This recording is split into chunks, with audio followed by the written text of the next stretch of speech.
Good morning mga kababayan. Napakagandang balita ngayon mga kababayan. Napakagandang balita. Before tayo mag-comment mga kababayan, Franz Castro hinatulan ng guilty sa illegal detention. Sa illegal detention ng kanyang kaso. Kidnapping ito mga kababayan at sa Sator Ocampo. Dito natin makikita mga kababayan before tayo mag-proceed mga kababayan. So hihiling ko lang sa inyo mga kababayan, bilang tulong mo na rin sa akin, pa-subscribe naman kung hindi pa ka nakasubscribe sa aking channel, like and share ang ating video para naman madagdagan ang ating mga subscriber mga kababayan. Yun lang hilingin ko sa iyo mga kababayan. So magmaya tayo mga kababayan at DDS supporters, sa lahat ng mga DDS, isang kritiko ng Duterte hinatulan guilty illegal detention na si Franz Castro at Sator Ocampo. Ngayon mga kababayan, so nagrally-rally pa sila mga kababayan, rally-rally. Si Duterte daw ipakulong, so Duterte ay pakulong. Paano ipapakulong mo si Duterte na wala namang kasalanan yung tao? Ikaw ngayon na hinatulan ka ng guilty, so ano ngayon ang sunod na posisyon mo? Aapilar ka din ba? Ito ay matatagal na din.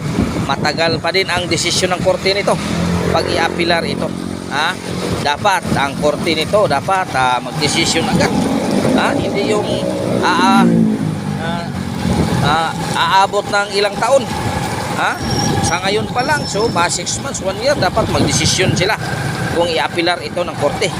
So ito mga kababayan ay walang piyansa to ito mga kababayan, kay kidnapping ang kaso nito mga illegal detention.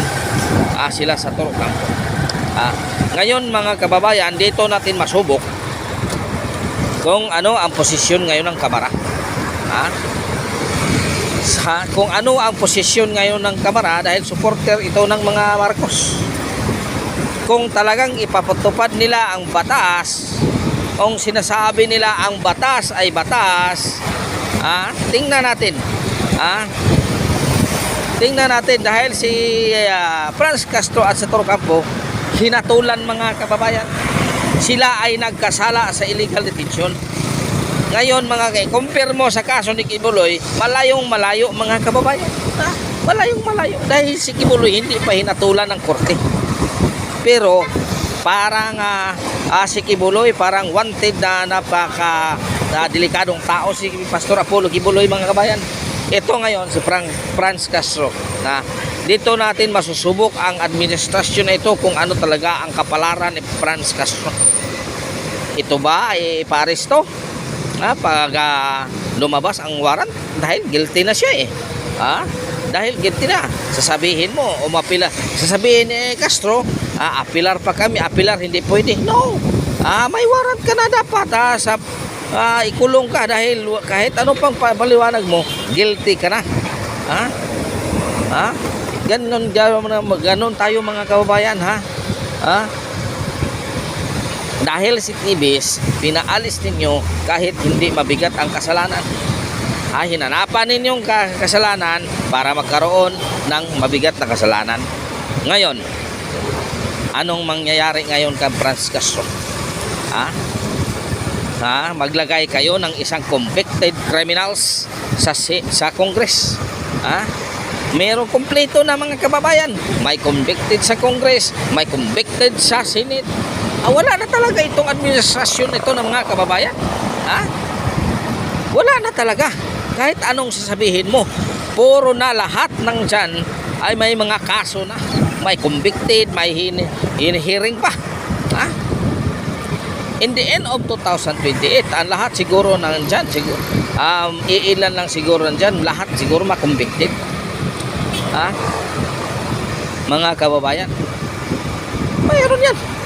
Senate may convicted, Congress may convicted. Ngayon, anong masasabi ninyo sa administrasyon na to?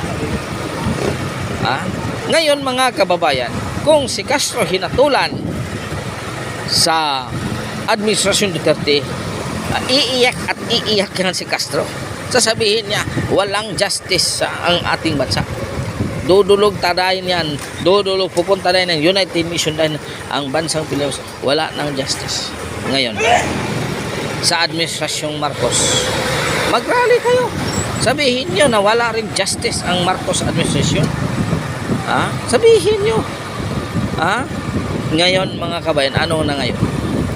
Ha? Ano na ngayon? Masasabi niyo? Sasabihin nyo, wala, hindi totoo. Ano na yan, hindi totoo. Dinala nyo ang mga kabataan sa ibang lugar na walang pahintulot ng mga magulang dahil ginagawa ninyong puhunan para sa ibang bansa. Di ba? Yun naman ang katotohanan. Hindi naman dinadala yung kabataan kasi kung alam na ng mga nitibo, alam na nila ang inyong mga gawain. Kaya hindi na ninyo sila mauto kasi dahil napasok na ito ng LTFLCAC. Kaya ganyan na kayo kadesperado. Ngayon, anong masasabi mo ngayon? Franz Castro, anong masasabi mo ngayon sa administrasyon Marcos? Guilty ka sa mga kabataan sa Talaingog, Davao del Norte, Davao del Norte, Davao del Sur ba ito? Ano ba? Sa Turo Campo. Yun ang mapapala ninyo. Makukulong kayo sa 8 taon hanggat sa 12 taon. Ngayon, anong posisyon ngayon ng Congress?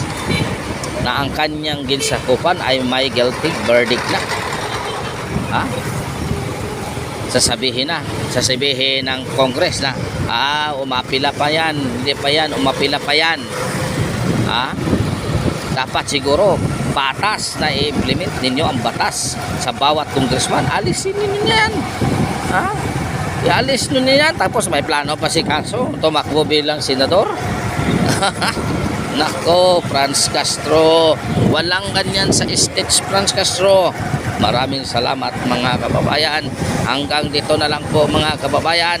God is good all the time. All the time God is good. Napakagandang panahon ngayon mga kababayan. Makulimlim. Makulimlim. Makulimlim. God is good all the time. All the time God is good. Pitching your kaninyong tanan mga kababayan.